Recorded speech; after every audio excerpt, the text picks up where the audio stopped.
¿Qué tal? Buenas noches, ¿cómo están ustedes? Un gusto tenerte acá y con Gracias. muchas ganas de escuchar tu opinión también, tu sentir, ¿no? Frente a todo esto.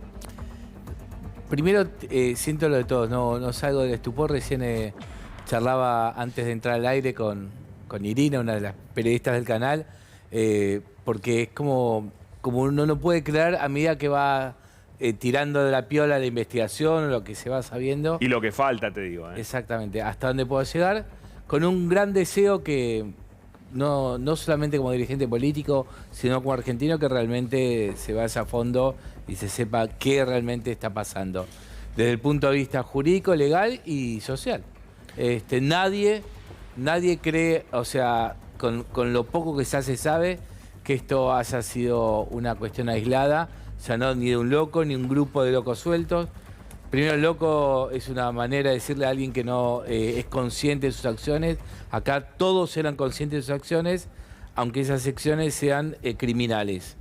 En segundo lugar, creo que como sociedad, los que tenemos algún grado de representatividad, sobre todo en lo público, bueno, militar la responsabilidad, militar la conciencia, el llamado a la reflexión de cuáles son los valores de nuestra argentinidad. Pero Ariel... Y ahí es donde no solamente está el discurso del odio, sino principalmente lo que nosotros hemos construido con Néstor, con Cristina, con la vuelta con Alberto ahora, que es un proyecto que el amor vence al odio. Y que esa es una bandera que parece que por momentos nos cuesta volver a hacer flamear. Te quiero preguntar por lo que pasa en el territorio de la provincia. Bueno, estás en Escobar, ahora estás de licencia, por supuesto, pero ¿veías también en tu cercanía el discurso del odio, el enfrentamiento, el insulto a quien sigue a Cristina y demás? Hay varios efectos en simultáneo. Primero es el de la pandemia. Hay un fenómeno que hoy lo hablaba justamente porque participé de la promulgación de la ley de biotecnología y nanotecnología, que es como la sociedad, no solamente en Argentina, es como que anuló lo que pasó. Y las consecuencias que estamos viviendo, producto del aislamiento, el encierro, son parte de un enojo permanente que estamos teniendo todos, con un gap de 2 años que desapareció de nuestras rutinas habituales. Es decir, que no procesamos todavía bien esto, coincido. No. Sí. Después yo creo que es un error nuestro desde el gobierno no poder explicar un poco qué privaciones elegimos o no en un mundo en guerra.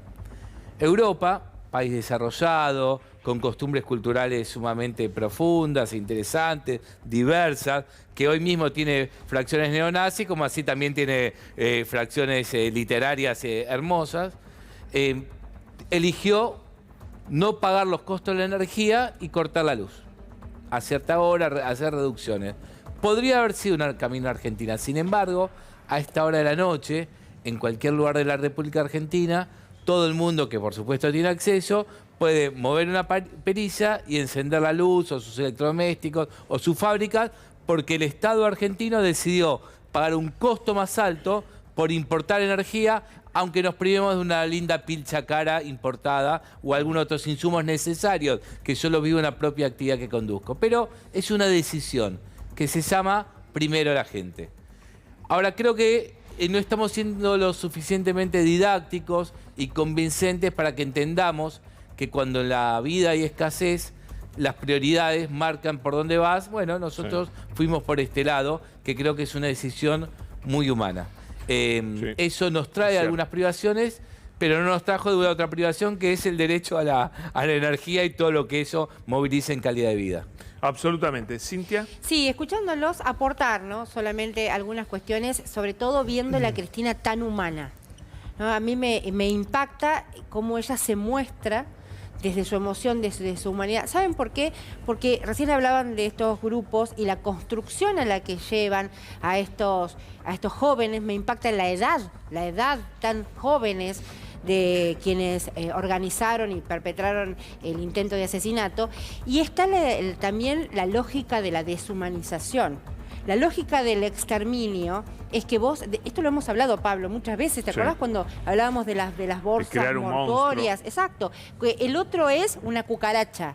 el otro es exterminable, el otro es cosificado. Esa es la lógica genocida, esa fue la lógica del Holocausto, esa fue la lógica de la producción de muerte que fue la dictadura cívico-militar eclesiástica en la Argentina. Entonces me parece que Cristina se muestra desde esa humanidad, responde en una de sus primeras apariciones públicas analizando esto, con toda una humanidad. Me parece que la respuesta al odio es reconstruirnos humanitariamente. En los pactos civilizatorios rotos, ella habla del pacto civilizatorio roto desde el 83, ¿no? Esto que se afecta no solamente a ella misma, sino a la propia democracia, y que la democracia también era la vida, pero yo creo que el pacto civilizatorio del 48 se rompió.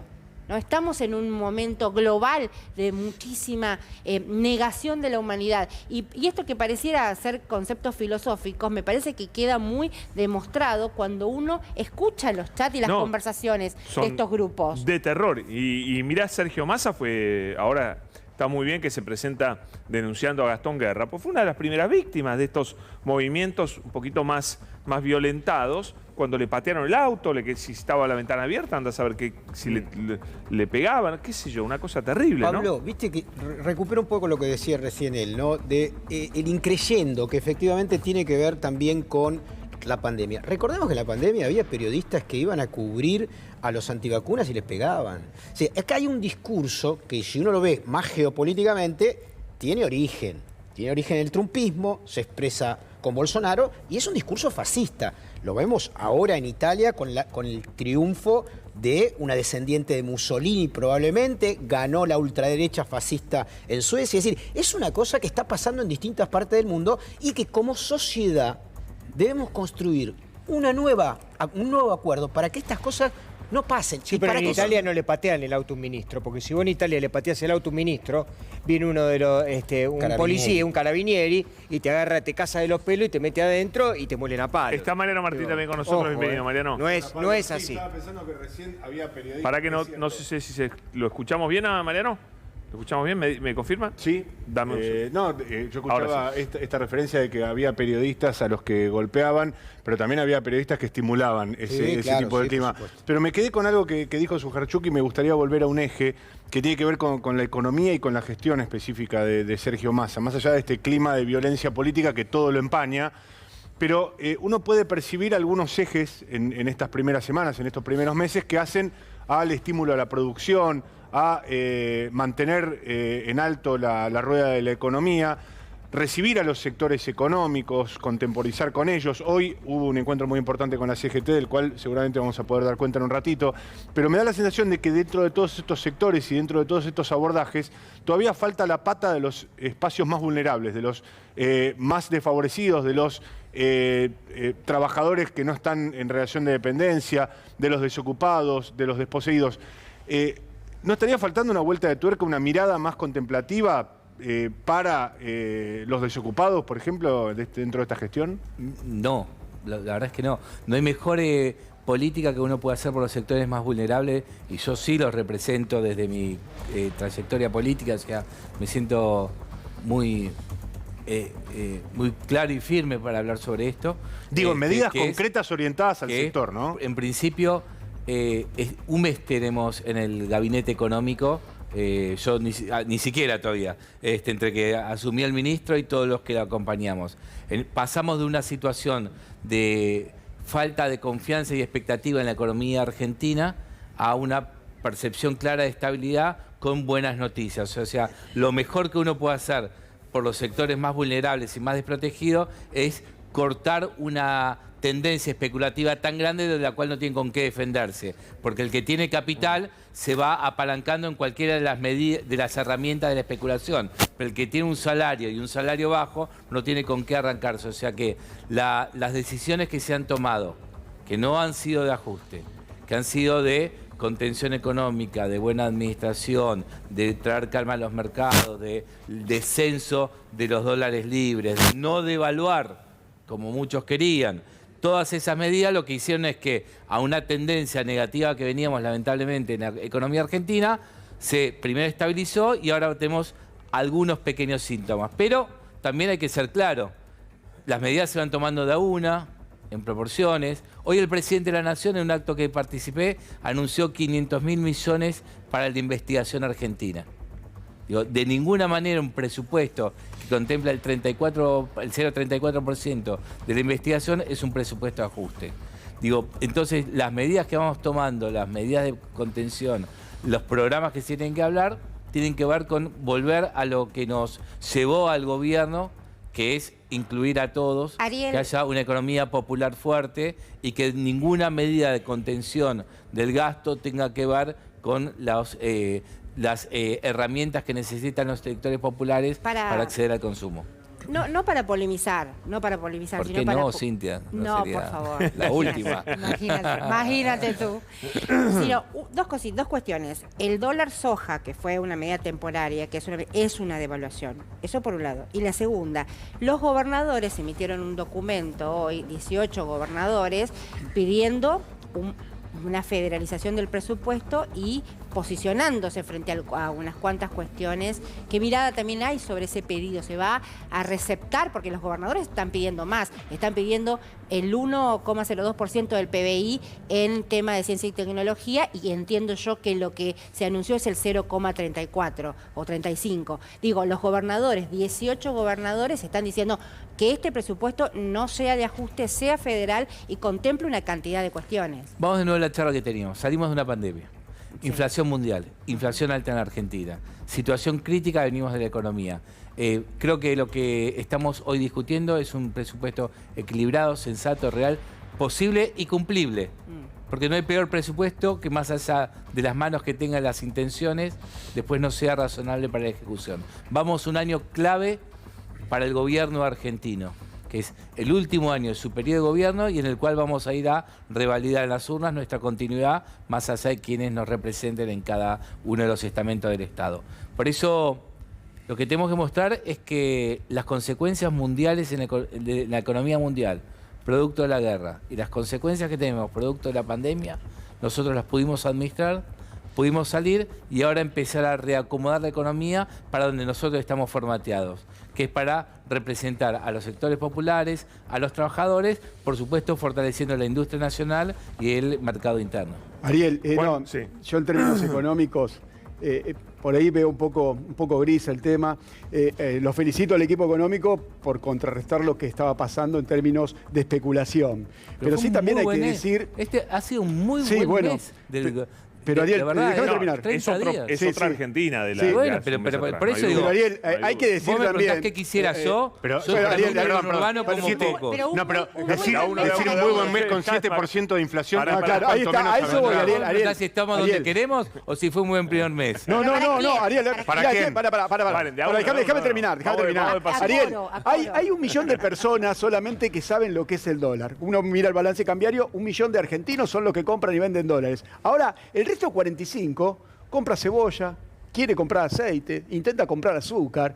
Y este 7%, y encima ayer se conoció, Pero hoy no la le, mayorista... no le vendían cuando estaba a 3.50, ¿eh? No le vendían Bueno, papa no, ni bueno, cebolla, está nada. bien, pero insisto, para. Poco Yo más de también entiendo millones. que hace un mes que están en la gestión, entiendo No, pero la verdad, lo que hicieron con el tema cambiario. Pero Ariel, una pregunta. Subiendo la tasa de interés que está hoy en el 75%, efectiva al 100%, que lo que ganan son los bancos con el endeudamiento del Banco Central. ¿No hay una mejor idea por parte del Banco Central, algo más creativo, hacer un encaje con el tema de las LELIQ que tienen los bancos, algo más creativo que no sea la tasa de interés que encima infla lo que es ese pasivo del Banco Central? Algo más creativo con respecto a la inflación mayorista que se conoció recién, Mirá que nos queda 8,2%. le Tenemos pasamos el la aumento... pelota porque no va a llegar, pero está bueno el tema medidas, hablarlo, hay que debatirlo. Sí. Aumentó la nafta 7,5%, no nos podemos asustar de esta inflación del 7%. Las prepagas aumentaron el 9%, están 15 puntos arriba del promedio. ¿Cómo nos vamos a asustar de esta inflación? O sea, quitamos subsidio, 47.000 millones, y le demos 300.000 a lo del campo. ¿Cómo nos vamos a asustar de esta inflación? Yo lo que digo, hace un mes que están en la gestión, es verdad. De cara en adelante, para el que no puede comprar la cebolla, el que no puede comprar la papa, el pan, el que no le alcanza la guita, que le quedó el mes muy largo, el salario corto, para que ahí te contesto. ¿lo van a mirar? ¿Van a ser más creativos, ser más heterodoxos en términos de economía? Mira, primero ahí yo quiero ser muy claro. Yo soy parte del equipo que asumió con Sergio Massa en la tarea de la economía del conocimiento, no reguló el dólar y demás. Pero sí soy un dirigente político, un intendente aún en uso de licencia. Tengo uno de los mercados más concentrados más importantes de la zona norte, en el barrio Lambertucci, en el partido de Escobar. Siempre me pregunté lo mismo que vos. ¿Por qué la gente mira el dólar blue y aumenta la cebolla? ¿En dónde se juntó? Bueno, entonces podemos hacer un inventario de historia, ¿no? Del Rodrigazo para acá, cómo las sensibilidades o las hiperinflaciones ya de la democracia hacen que esté. También nos podríamos preguntar algo. Ok, asumimos la inflación por expectativa que tiene la cultura bimonetaria que define Cristina sobre la Argentina. Entonces entendemos que en un momento el dólar estaba a 213, creo que estaba a 213. Llegó a 3.50. Y llegó a 3.50. Se fueron todos los precios al miércoles, pero en este mes bajó 70 pesos. Hablo de números redondos. ¿Y qué bajó con eso? Nada. Entonces, vemos si devaluaríamos el dólar oficial, tendríamos otra devaluación contra devaluación. Digo, hay que parar la pelota. No, creo que hay una definición que toma Sergio Massa el primer día que asume el ministerio, es sin superhéroes, sin milagros, sin irresponsabilidades, sin soluciones mágicas. Hay que volver a reordenar. Hablar de falta de creatividad, les pido un poco más de responsabilidad porque yo creo que es mucho lo que se frenó de cómo veníamos. Cuando pero aumentar la tasa es algo que se hizo, como bien decías, en los 70, en los 80, en los 90. Y ganan poco con la tasa del 75% que es efectiva. En segundo lugar, estamos en una situación donde casi no teníamos dólares. Pero lo que sí veo, que este equipo, del cual yo soy parte, no solamente de un equipo de técnicos, sino de dirigentes políticos que conocemos muy bien el territorio. Esa mirada hace que nosotros no solamente miramos un Excel, que hay que mirarlo en la economía, sino principalmente miramos sujetos de derechos, ciudadanas y ciudadanos que tienen necesidades, se atiende a todos, ninguno de nosotros cambió el celular, ninguno de nosotros dejó de atender, y eso creo que es un diferencial muy grande que no es una tradición en el ministerio que hoy forma parte. Una pregunta bien cortita. Hace un año se habló de las empresas, potenciales empresas estatales de alimentos que puedan en todo caso quebrar el dominio de las 7 grandes empresas transnacionales que dominan los precios de alimentos. ¿No se puede hacer? ¿No se puede hacer empresa estatal de alimentos? Se necesita el 18%, 20% de un mercado para imponer un precio. Te voy a contestar desde mi lugar porque no manejo las empresas de alimentos, pero estamos a punto de crearlo, estoy trabajando con Daniel Filmus, la primera empresa nacional de software. La idea de generar herramientas jurídicas administrativas, que en este caso sería la primera empresa nacional de software, que nos permita generar contenidos de calidad, que los propios programadores que estamos formando, que son 70.000, que es una verdadera revolución, no vendan al exterior y nosotros compremos enlatados, que intervengamos en el mercado, que el propio Estado no pague precios más caros que otros, es un ejemplo de estas ideas. También con el ministro Massa y con Filmus estamos trabajando en la idea de crear un centro de bio y nanotecnología en función de la ley que hoy se acaba de promulgar y que todavía tenemos que regular. La verdad, en el inventario de creatividad les puedo asegurar que no hay nada que esté fuera de mesa y que no hay la suficiente humildad para escuchar cualquier otra propuesta, porque lo sé de haber ejercido cargos muchos años, que el cargo no te da el inventario de las buenas ideas, te da la responsabilidad y la necesidad de ser humilde, de escuchar el conjunto y en ese conjunto, bueno, tener la lucidez de tomar buenas decisiones. Yo quiero que a nadie se le escape que hoy todo lo que estamos hablando tiene una línea de contacto, que es ¿por qué Juntos por el Cambio ejerce el discurso de odio? Porque no quiere tener que decir qué es lo que va a hacer si gana las elecciones el año que viene. Entonces, no se nos tiene que olvidar ni por un segundo que las cosas no están perfectas, que hace un mes que asumió Sergio Massa y todo su equipo, pero que las ideas del otro lado, tapadas por el Cristina asesina, Chorre, todo más, es lo que no quieren contar. Porque lo no que quieren está haciendo... discutir ideas. Claro. No es un poco lo que decía Berni. No quieren también contar sus propias ideas porque son de terror las que tienen ideas. Seguir construyendo sus propios privilegios. Necesitamos construir nuestro nuevo imaginario político y social. Hace 17 meses a 20 que crecen un montón de indicadores. Crece el empleo, pero el salario de los sectores más bajos no alcanza. Crece muchísimo la actividad industrial y también de las pymes. Pero así todo se siente que la incertidumbre general no da una expectativa a largo plazo. Es imposible el crédito hoy en la Argentina y el que está endeudado la pasa muy, pero muy, muy mal. Bueno, todo esto es consecuencia de un montón de cuestiones. Pandemia, situación internacional y errores propios también. El rumbo que tenemos que tener es el rumbo el de la gente, es el rumbo de estar. Y nosotros también, como espacio, entender qué medidas tenemos que tomar y qué pasos son necesarios para alcanzar estos objetivos. Yo lo digo porque no voy a hablar de sectores que no soy el que administro, pero la medida de generar 70.000 puestos de trabajo, generando programadores, convenios con 30 y pico de universidades públicas. ¿Eso van a trabajar? Eso me interesa. Todos, pleno empleo. No debe haber un sector que en tan poco tiempo pueda formar como es la economía del conocimiento. Hago un reduccionismo en programadores porque estamos en televisión. Pero diseñadores web. Ahí, claro, todo lo que hace al sector que se forman en aproximadamente un año en distintas escalas, con distintos niveles, con distintos modelos. ¿En dónde se...? Incluso hasta con institutos privados, donde todos van a tener pleno empleo, donde los salarios son de calidad, donde el entorno laboral es realmente muy bueno. Para los sectores independientes o la escala más baja de lo que sería el mundo tech, estamos sacando el monotributo tecnológico para que ni tengan que vender en negro, ni queden excluidos de la economía, ni la traigan en cripto. Digo, no desconocemos ninguno de los temas que hay. No hay un problema de ingenuidades ni de falta de creatividad, sino hay un tema que hay que asumir las gestiones con la responsabilidad de saber en qué contexto lo asumís. Yo quisiera hacer siempre un montón de cosas en mi distrito, ahora en el gobierno, pero la mejor medida que podés tomar es conciencia de la realidad y tener un rumbo claro de hacia dónde vas. Ariel Sugarchuk, muchísimas gracias. La verdad, impecable. Gracias, muy amable. A ustedes.